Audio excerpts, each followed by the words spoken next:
Hello, and welcome to a scene for Vampire by Gaslight. Today, Jonas Polka, who will shortly be known as Peter Jones, is going to visit Miss Beatrice at the Crawley residence. But they have a few things to discuss, and quite a lot of time for entertainment on their hands. And he will arrive as usual and be shown through fairly quickly, and he will find two ladies in Beatrice's study, and Beatrice will seem to be paying a good bit of attention to a lady that seems in some degree of undress. It looks rather like this.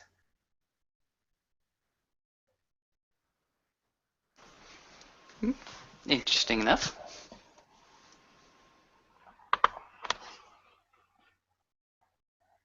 Ah, Mr. Polka. I'm just trying out a few looks. Miss Beatrice, I see that. I see that you're trying out a new look or two. I come here tonight because I did promise you an evening out, actually, and I want to make good on my promise. Something to blow off steam for the last few evenings, to make us forget about all these unnecessarily worldly distractions. With other worldly distractions, mind you. Sounds most pleasant. What do you think of Eunice's new look, by the way? Well, Jonas will go ahead and start to stroll over to the new figure of being feminine grace and simply say, I do like the hair, and I do like the eyes. They're quite brilliant. They hold a sense of ferocity to them. I like it. Splendid.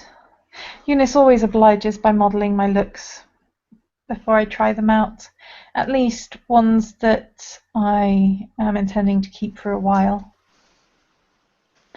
If you want things done just so, it is often more difficult to do them in a mirror than to have someone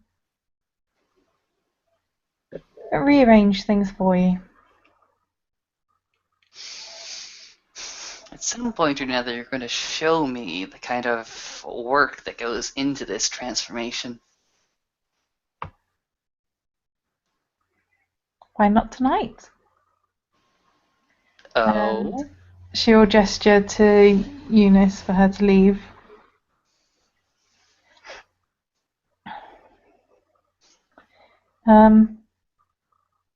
Yes, why not? There's actually a rather large mirror that Eunice had been sitting in front of, a floor standing mirror, so it's kind of more towards the center of the room than it would usually be, and with a chair next to it. Jonas himself will actually go ahead and replace the figure of feminine beauty that was sitting there and take the seat himself, looking towards the mirror.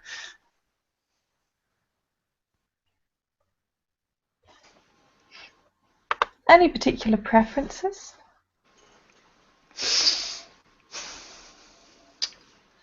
Particular preferences. Tonight, give me a face that's unrecognizable. Give me a face that will be easily forgotten in the morning. Now that is something that is quite doable. Not exactly what I usually go for, but not too hard either. You see, you exert the force of will through the blood and reshape using one's hands,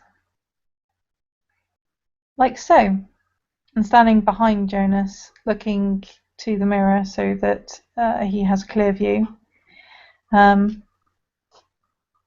She will push his nose ever so slightly so that it is just a little bit crooked. Not enough to be noticeable, but enough to seem less perfect and aquiline than it is before. She'll lift his eyebrows slightly and smooth his forehead, and in doing so she'll make his skin just that slightest bit rougher and coarser, with a touch of red to it, like he's caught a touch of the sun. And with a little bit of concentration, she'll put her hands over his eyes for a moment, and when she lifts them, he's got brown eyes instead.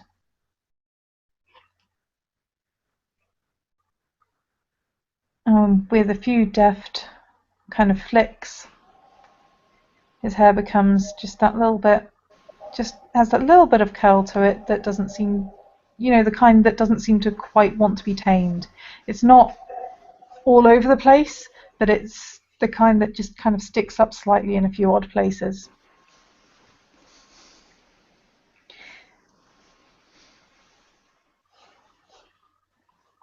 What do you think?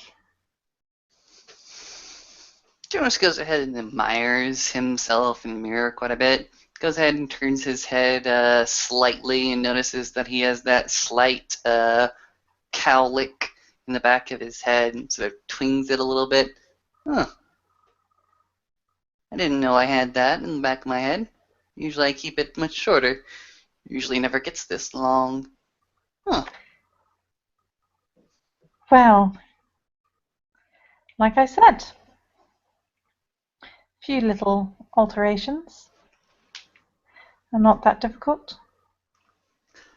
Jonas goes ahead and what he does is he runs his own hands across his face, noticing the slight tautness there, noticing the slight altercations to the texture as well as the elasticity there. He goes ahead and brushes over his eyes, examining them, leaning over into the mirror to look at these wonderful brown irises. Goes ahead and puts one finger into his nose and looks at it, bends it quite one way and then the next way as he goes ahead and turns his head again. He probably looks like if Jonas and Peter Jones were standing side by side, which would be somewhat impossible. You'd probably think that they might be cousins, but only if you actually paid attention to both of them at the same time.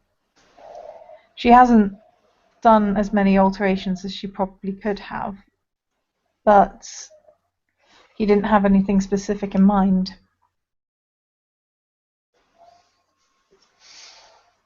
Is it possible to give me some facial hair as well, or is that beyond your capability? No, that's quite doable. Jonas will go ahead and start to recline back into the chair and simply say, "If you would please, thank you." Of course. And she'll stroke his cheeks, and there'll be kind of like a stubble that almost looks like it's been 2 or 3 days since he's had a shave. And a moustache as well. The moustache will be obviously longer than 2 or 3 days worth of shave, but there's stubble all along his jawline. So it does very much look like He's someone that shaves maybe once a week and keeps a moustache. This does look good. This does look good. It reminds me when I could grow one like this. I would always keep the mutton chops a little bit more thicker than the rest of the face, and I could never ever bring my cheeks as quite as much as I could my jawline. They always came out a little bit too patchy. Do you think you could mimic that?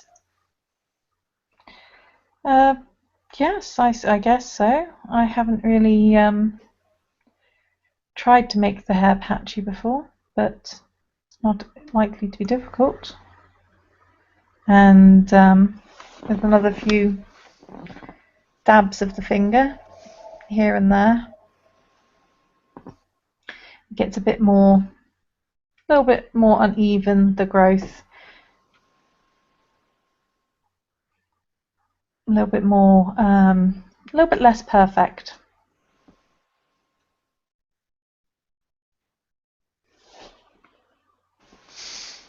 Tis wonderful. I feel like shaving again. It's a weird sensation. Is there a barber's kit somewhere around here that I could practice on? It's been a while. You notice that Jonas's energy is getting slightly more upbeat, as if he's actually genuinely interested in this fantastic idea of grooming himself again. I believe I could ask one of the servants if they have some handy. And she'll leave him in front of the mirror to go and acquire a shaving kit.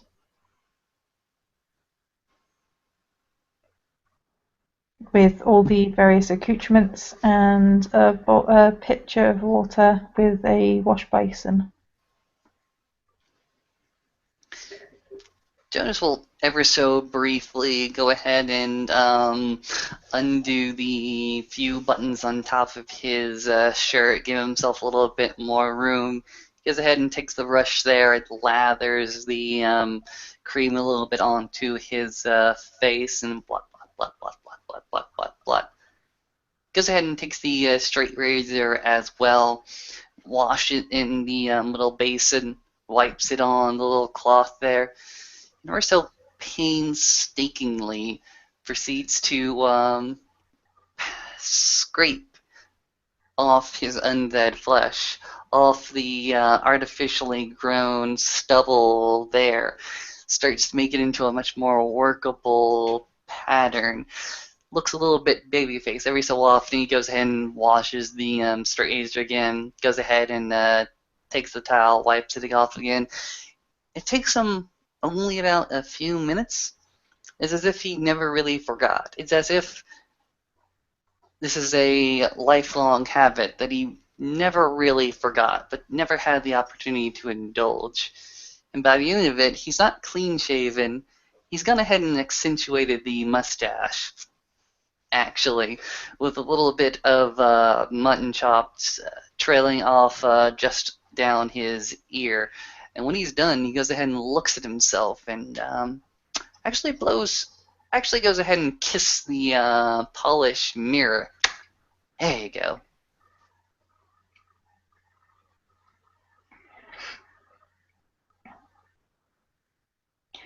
My brother tells me if I am to recreate myself as a Ventrue, I must change my behavior as well. That Ventrue are always the type to demand what they want of the world and of the people that they meet in it. At this moment, Most idly as she stands behind Jonas and starts to push her own features around a little bit. Jonas will go ahead and get out of the seat in front of the mirror and sort of gesture to it. No, you take it. And he'll go ahead around, stand behind the seat. With a smile, she'll do so and continue to make little alterations.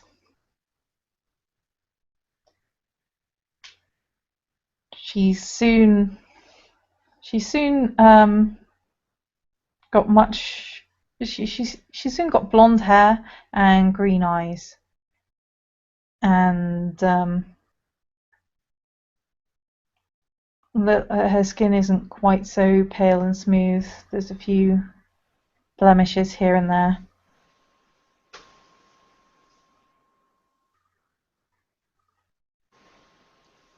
You notice that while you're doing so, while you're actually going over your face to make these altercations, you notice that after you're done with one particular area, you feel the subtle pressure of another finger being there, of another hand trailing over the little imperfections you have gone ahead and changed over. This metamorphosis is also trailed by Jonas's hands. Most of the time, he's content to let you do your work, but afterwards, something about it must appreciate it, must go over it again, must feel you. Feel you as you change from one form into another. But most of the time, Jonas's hands will stay at his side and sometimes trail down your back.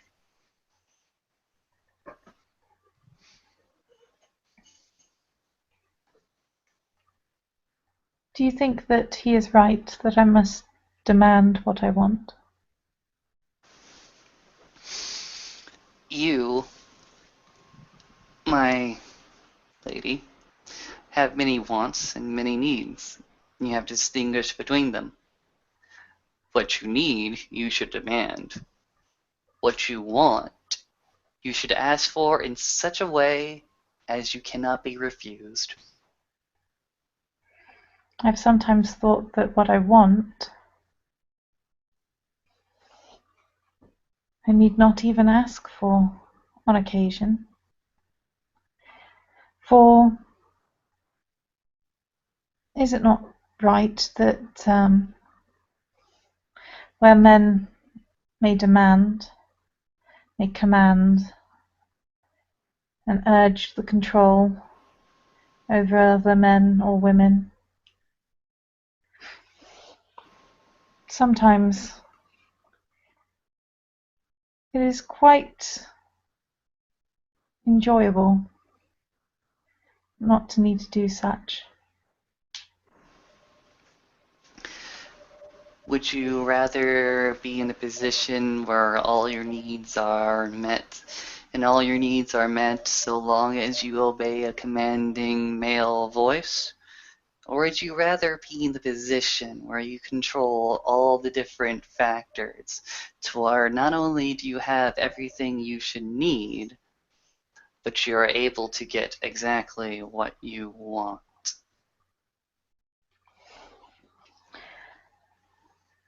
Does a commanding presence necessarily find itself mutually exclusive with freedom and the ability to get what one wants? You'll find that when you have a fairly commanding presence, you're either locked into a hierarchy that would use that commanding presence, or you are outcast on your own to have naught but minions beyond you to tend to you. The question you should ask is, if you take such a demanding presence, what kind of community or society would you hold?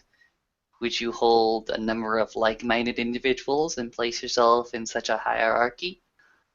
Or would you go for a much more weaker group of specimens so that you maintain the top of the pyramid?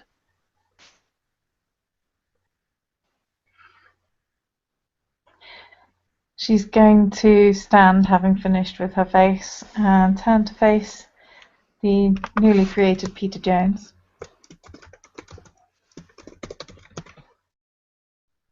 And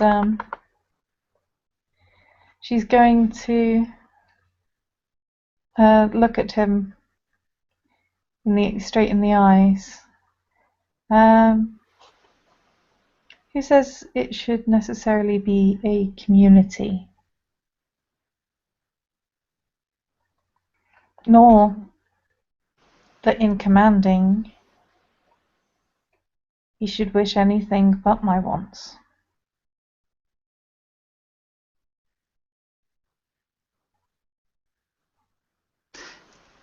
Fairly interesting. You see that Peter Jones will go ahead and step a step closer and simply say, well, let us say this. Let us say that there is a ritual, mystical or otherwise, between two members of cattle to make themselves equal in the eyes of the Almighty, a greater superior. How about, instead of the two extremes that I have provided, we try something like that, at least for tonight. Something to put us above everybody else, something to make the world our oyster, and have every single small little person try to make us as happy as possible, just for the night. That does sound rather like fun. Oh, I have plenty of evil ideas inside my head, pointing to his head. He goes ahead and points towards yours, first in a very, very pointed manner, but then an open palm onto your forehead and downwards. What do we have planned?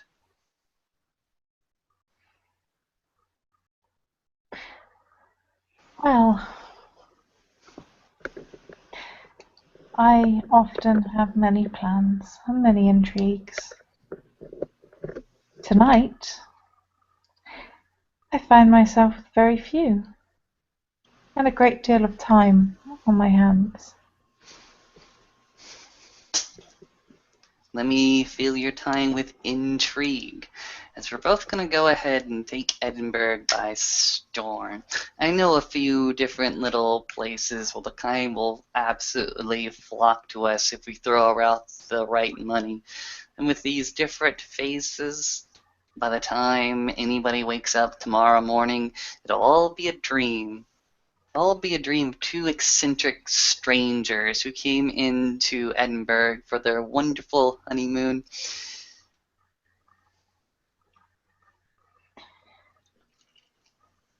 You do realize if marriage was this right that you were talking of that the kine have, which makes them equals, you have sorely misunderstood marriage. But honeymoons can be very entertaining.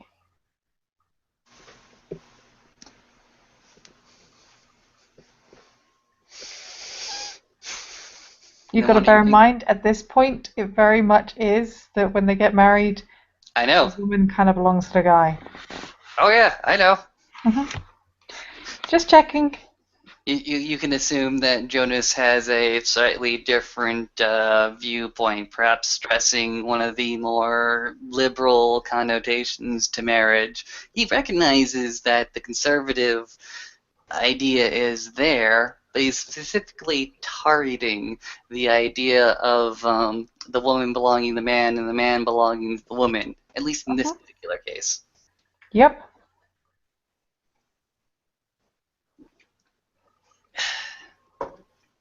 Jonas will go ahead and say, well, tonight, tonight it will be Peter. I shall be Mary.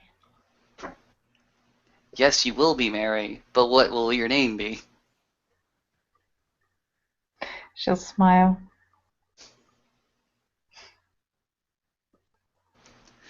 You will be Mary, I will be Peter, and together we'll be newly wedded Joneses.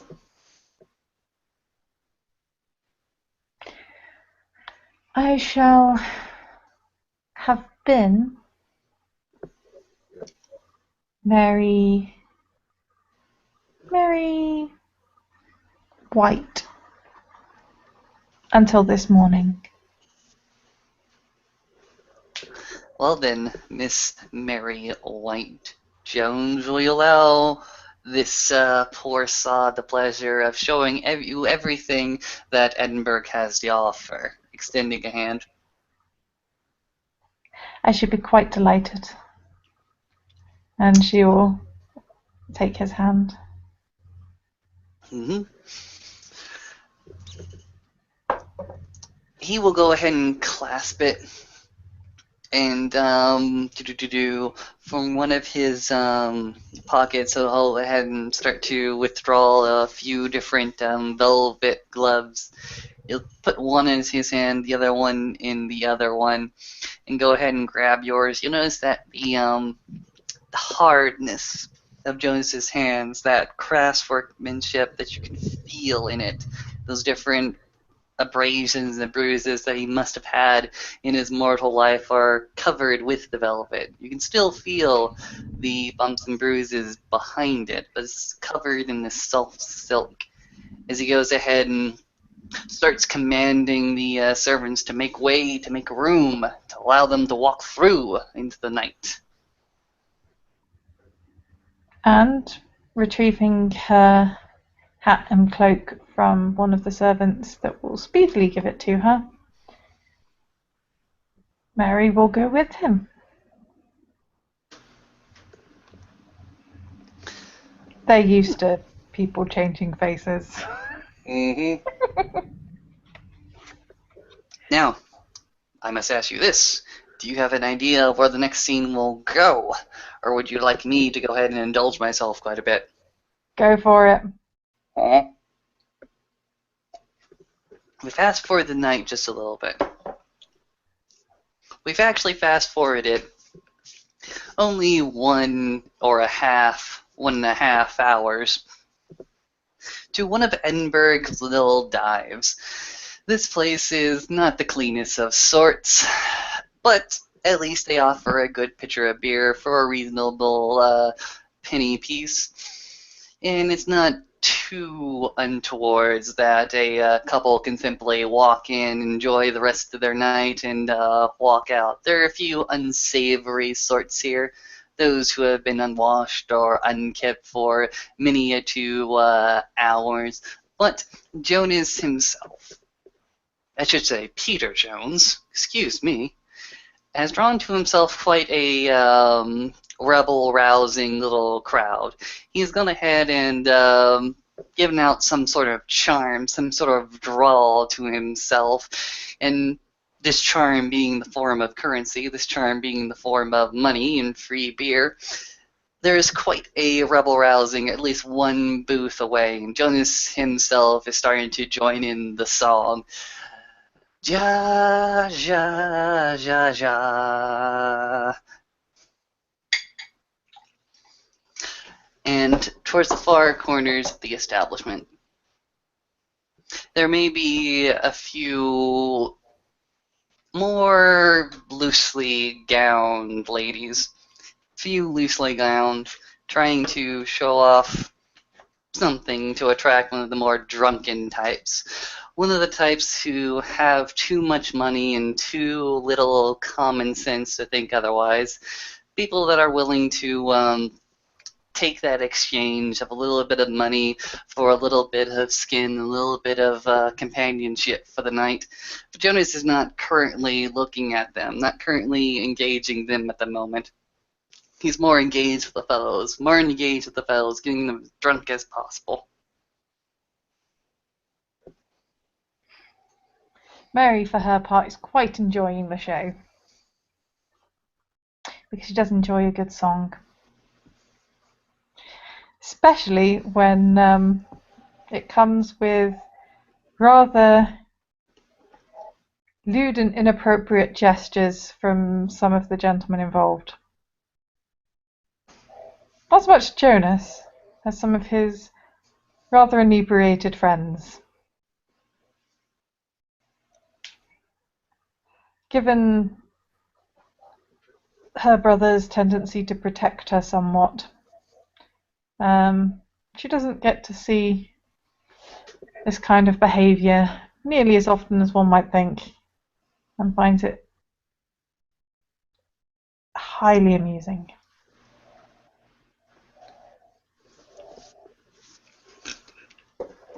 comes to be another few minutes in, and Jonas goes ahead and fringes the need for nature to be cold just as soon as somebody else also actually needs to do so.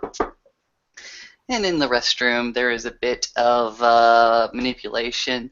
There is the passing out of one unfortunate vessel, and Peter Jones going ahead and enjoying the slight amount of intoxication that comes with the alcohol. And when he proceeds to exit, he makes a beeline for his quote unquote newlywed. You can feel that his hands are a little bit, well, not just a little bit, very much loose, very much enjoying the curves around his wife, his new wife, pretend wife, whatever have you. And he simply looks at her straight in her eyes, straight into her wonderfully crafted eyes with his own crafted brown eyes, and simply says, "We should get somebody, and we should take them away." We very certainly should. The question is, one of those ladies, and she'll glance over towards the ladies of the night, almost as if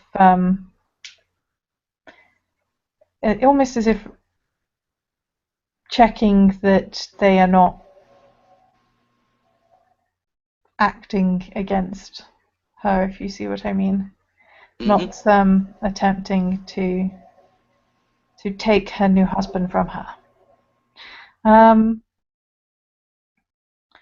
Or one of the gentlemen, with a glance and a smile towards his rather drunk friends. Or one of each. Or two of one. Or more. Peter is going to go ahead and brush aside some of the locks that have gone ahead and covered her ears and just give a slight tinge, press his lips against the earlobe for a little bit and simply whisper into her ear, "No, no, no, no, no. I'd rather like you to try to pull one of those ladies over there. I think you'd enjoy that immensely." She'll smirk. Indeed. Could be quite entertaining. And with that, she's going to rise, give her husband a peck on the lips, and stroll over towards the young ladies, looking somewhat nervous and unsure of herself, as any young bride might be, to even be in the same room as these young ladies.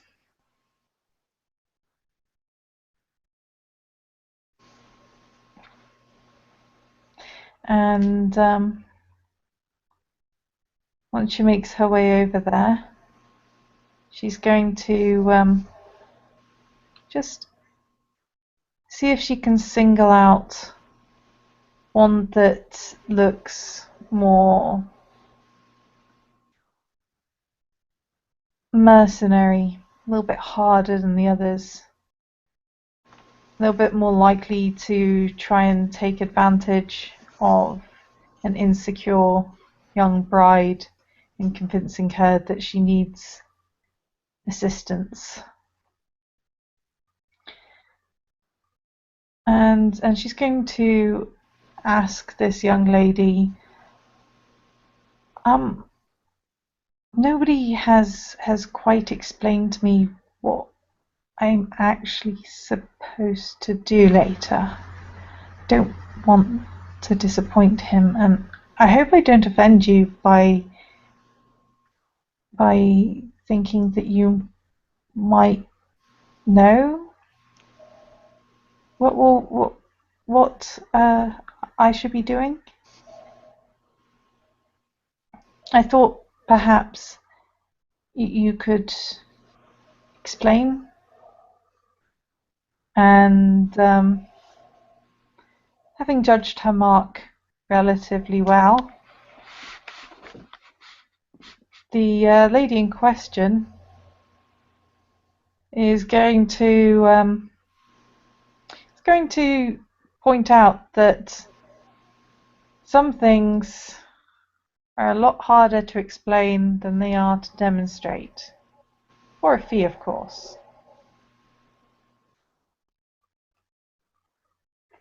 And still looking nervous and kind of glancing back towards her supposed husband, she will nod, biting her lip as if entirely unsure of what she has gotten herself into.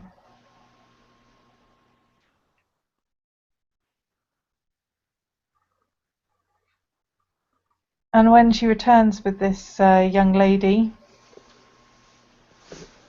we use the term lady loosely,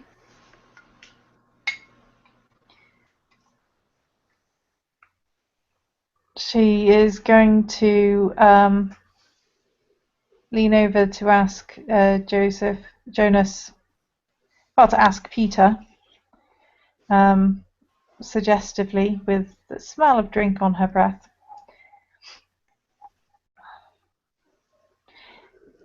Don't suppose you know quite what you're planning to be getting up to this evening either, do you, sir?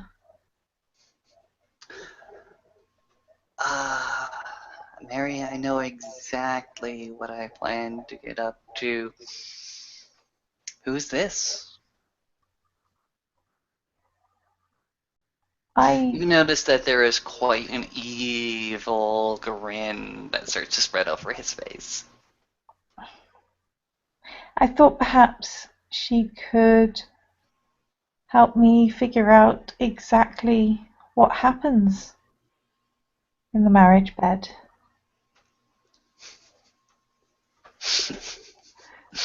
And she blinks, and there's this look of absolute innocence that is so much so that it would be completely suspicious if it wasn't for the fact that this woman really is really caring more about the money than anything else. Again, that evil grin and that slight chuckle, goes ahead and looks towards his newlywed and simply says, "Sweetie, sweetie, sweetie, thank you for this. Thank you for this. Thank you, thank you, thank you." His lips will start to walk over to hers, and in a display more than anything else. More of a display of genuine interest, more in the display of a more humane aspect to his character. There is a brief flush of redness that proceeds into his cheeks as he goes ahead and mimics a newly intoxicated gentleman making out with his wife just for the briefest of moments before he remembers himself and where he is. He simply goes ahead and, after breaking off the embrace, goes ahead and looks towards Mary and this lady and simply says, "I will make arrangements with the head of the house. It should only take me about 10 or 15 odd minutes. When I'm done with that business, I will be upstairs and you can come up and we can start to explore what this new marriage bed will bring us." He goes ahead and removes himself from the booth, removes himself from the embrace of his new wife, and walks over to an innkeeper. Yes, sir. Anything I can help you with? Yes, I would love a room for the evening going on into late afternoon tomorrow. Can we arrange something? Of course, sir. What kind of rooms do you have available? I'm looking to have some company over. I'm I've got a newlywed. Of course, sir. Uh, we do have rather a nice suite for only 2 shillings for the night. It's got a large bed with nice thick curtains to help muffle the sound. And another display of humane drunkenness.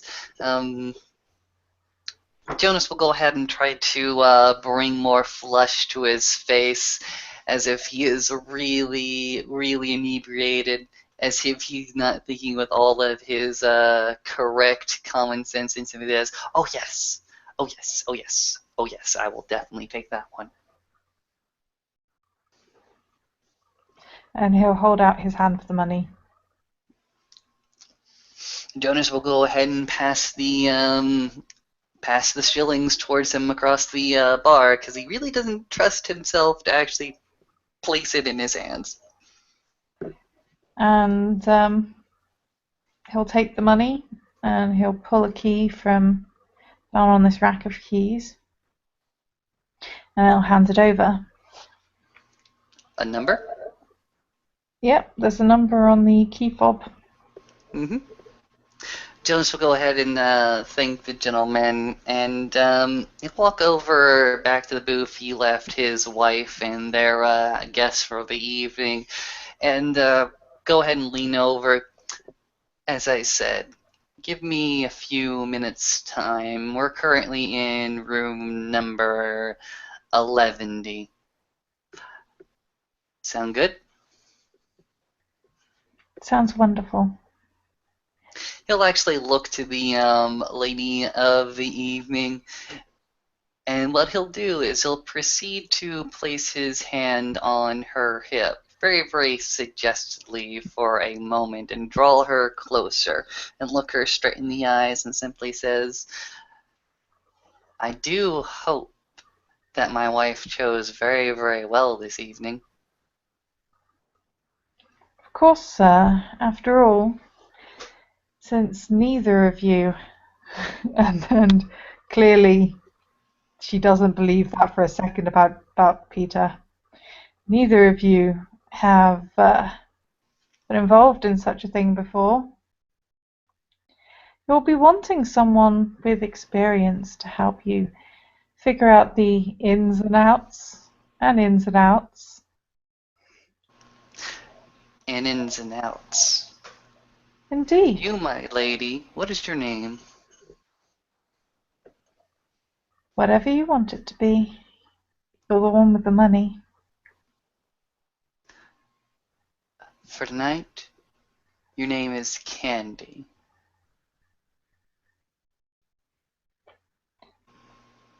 Now that is a sweet decision of a name. Mm-hmm. That's what exactly you are. You're a sweet distraction. And I do hope you're worth every single penny.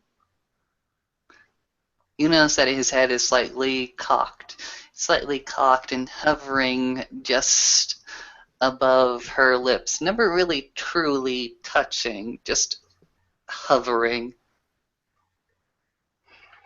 What you may or may not notice is that Mary is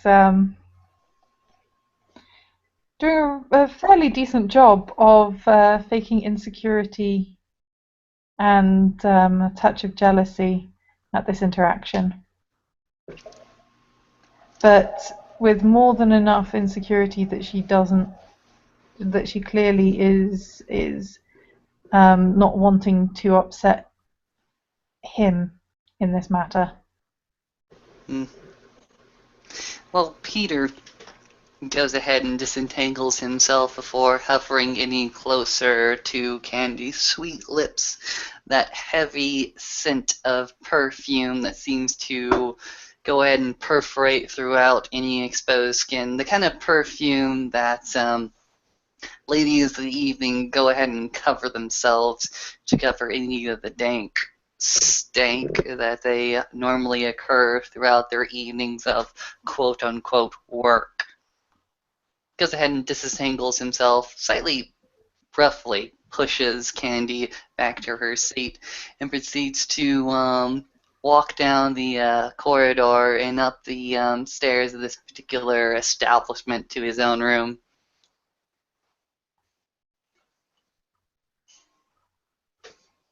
Okay, it'll be a few minutes before they'll join you, so is there anything you want to do while you're there?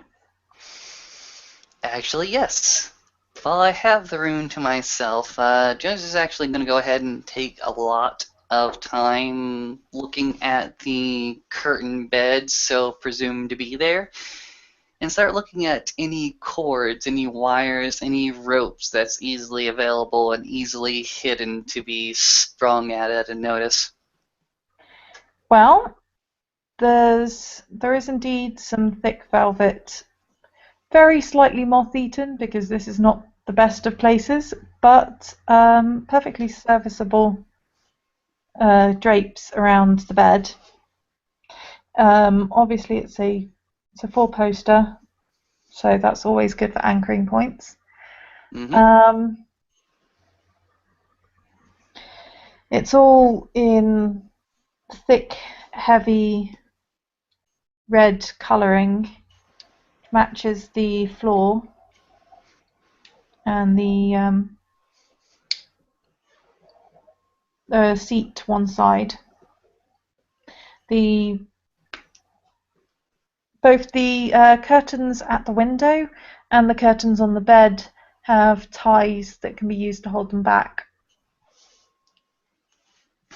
Okay. They pass through loops, but you can pull them out of the loops, so they're not like loose, but you can get them. Okay. What Jones is going to do is he's going to prepare two of the four posters with these ties that he goes ahead and hides underneath the mattress. And what he wants to do is he also wants to make a makeshift gag, actually, because he assumes that there will be plenty of screaming tonight. It shouldn't be too difficult to do. Not even going to make you roll crafts for it, because the ties are already kind of ready, and there's plenty of random stuff around. It's not the most thoroughly cleaned of rooms, so you can find the odd bit here and there. Not to mention, you could probably use a pillowcase for a gag if you wanted. Mm-hmm. That is certainly the plan. Fair enough.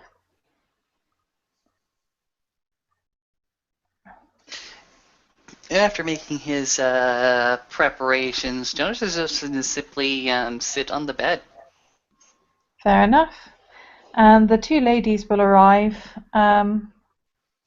with Candy explaining to Mary what a penis is. That's what they're discussing as they come in. And Mary is looking entirely shocked at the whole concept.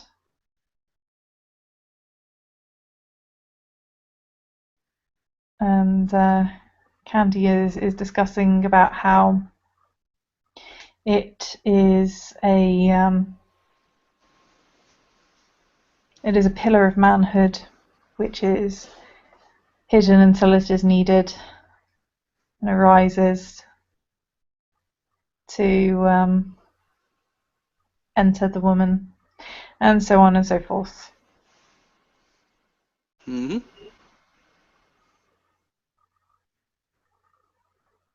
Like I said, Mary is feigning complete and utter shock at this description. The wide-eyed and innocent young girl who has no knowledge of what she is supposed to be doing.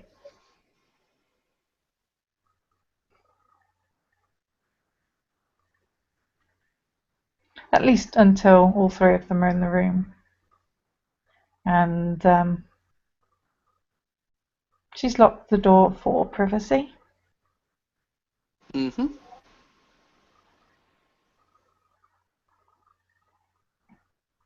And she's going to be looking between Jonas and Candy as Candy relatively unceremoniously disrobes.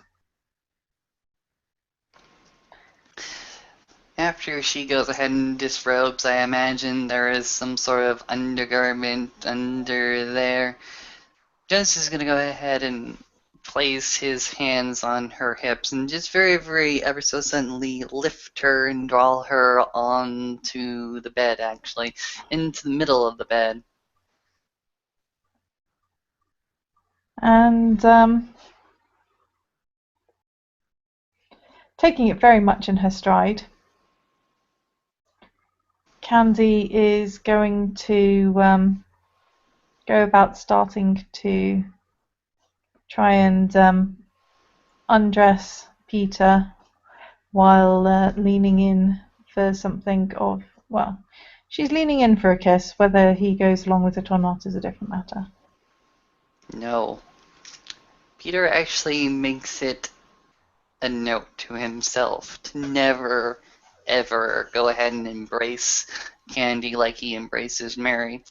It's always just a few inches away, maybe even centimeters away, but there's never a kiss there. But he does allow Candy to go ahead and disrobe him.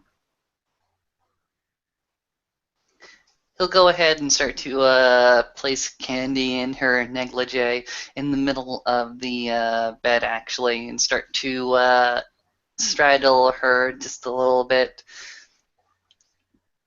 And he'll look towards Mary a little bit, holding Candy's head, holding her close, very, very much so, and with his eyes, he'll make a mention underneath the mattress. He'll make mention towards the corners of the four-poster bed. He'll cover the eyes of Candy, but with his own eyes, he will convey so much information towards Mary. And moving forward with the hesitant steps and pauses that Candy would no doubt expect,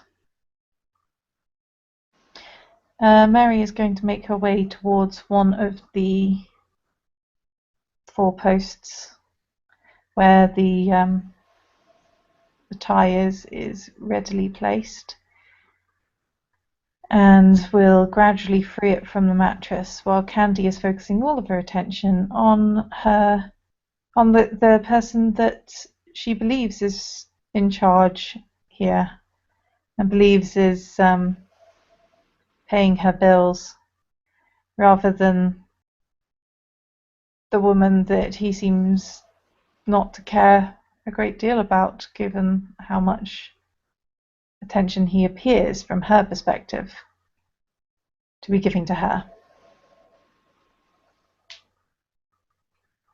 And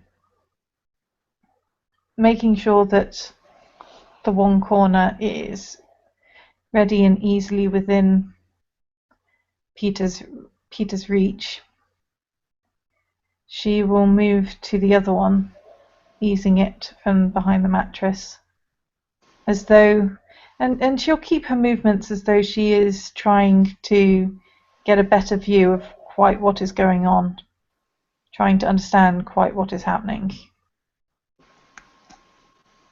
and uncertain as to what she is supposed to be doing. All right. Once Peter notices the ties that come loose, the ties that are more than ready, Peter will go ahead and ever so slightly go ahead and remove his hands from Candy's face, go in for an actual embrace, lips meeting lips and a tongue snaking out between such, but his hands will go ahead towards the prepared gag. What he does is he goes ahead and uses a supernatural strength and grace that comes to the kindred condition quite naturally at command. And he goes ahead and forces a pillowcase gag into her mouth, muffling the incoming scream. And he looks towards Mary and simply says, "Tie the bitch down." Mary has in fact already slipped the one of the ropes over Candy's wrist and is leaning across to do so on the other side.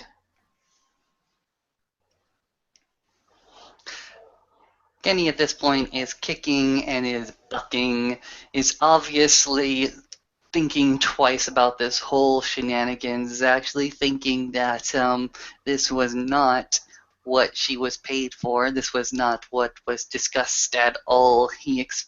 She expected uh, a fairly modest wife with a fairly randy husband, but nothing like this. She has herself trying to kick away Jonas, but while Mary goes ahead and handles the wrist, Jonas will go ahead and handle the ankles, anchoring them to the other sides of the four-poster bed, to the foot of the four-poster bed. And after he's quite secure in her gag and quite secure in her ankle restraints, he'll go ahead and look to Mary and simply say, "Well, you did buy her. I would like to see what you can do with her." And Mary will grin. Oh, this should be quite a deal of fun. Now the question is whether to leave her in a condition that can be allowed to be found, or whether to get rather more inventive. She's running her fingers playfully along the struggling girl's arms down to the torso, just kind of almost tickling her abdomen slightly, to just enjoying the struggles for a moment. And she does struggle, she does kick. She goes ahead and tries to strain her arm muscles to pull herself away. She strains and kicks at the ankle restraints. They're tied much too tightly. There's no purchase to be found there. And the gag goes ahead and prevents her from screaming outright bloody murder. You can definitely tell that her eyes are fierce with anger. She has no idea what exactly is in store for her, but she's got a lot of fire and a lot of spirit in her. Shh. Shh. Now you are going to be my sweet little treat. Don't worry. It won't hurt for that long. And with a little bit of concentration, she's able to make her nails significantly sharper than they were a few minutes ago. And she'll trail them over the rib cage in what almost seems like a caress, if it weren't for the fact that it's leaving little lines of red behind in the skin, where just enough for the blood to be coming up to the surface.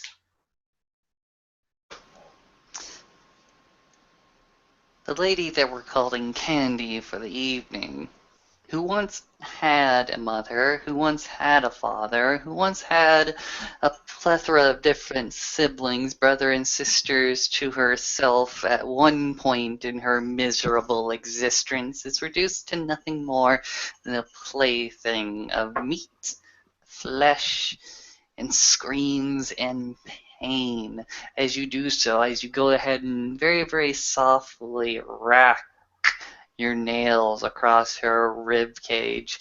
You notice that her chest and breast go ahead and twinge. She tries to twist her torso away from your maddeningly razor sharp nails, but she finds no purpose. All she can do is try to twist away and cry. You can see her tears starting to well up in her eyes. That fierce demeanor that she once had downstairs is now all but gone. Oh, good. Tears.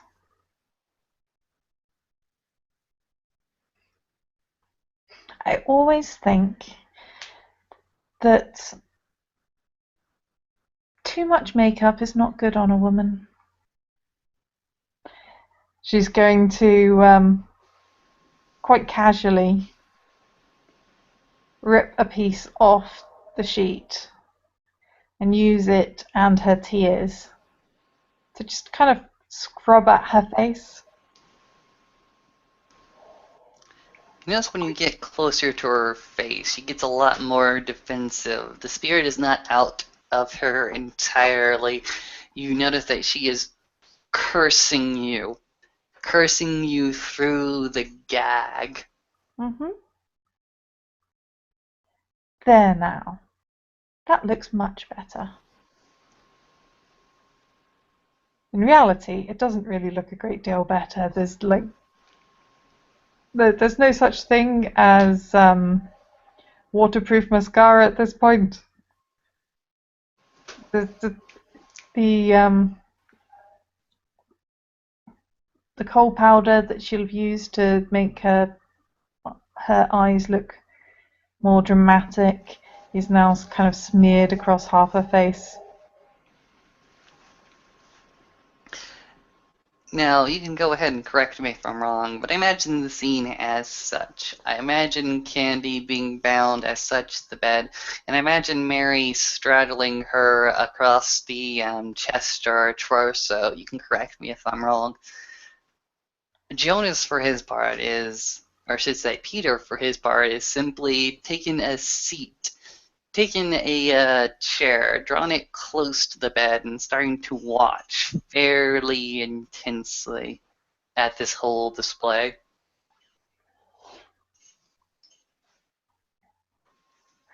Um, Mary's not actually straddling her yet. She's more leaning over the bed for the moment. But that is very much likely to change once she gets the bulky and annoying skirts out of the way. Hers. Candy's has already taken hers off. You can imagine Peter very, very much helping you out of the skirt, untying the tie at the back and allowing you to step out of it. Thank you, sweetheart. You're ever so good to me. Ever so good. And she'll kiss him again before going back to Candy, who she will be proceeding to just play with, almost like a cat plays with a mouse, drawing lines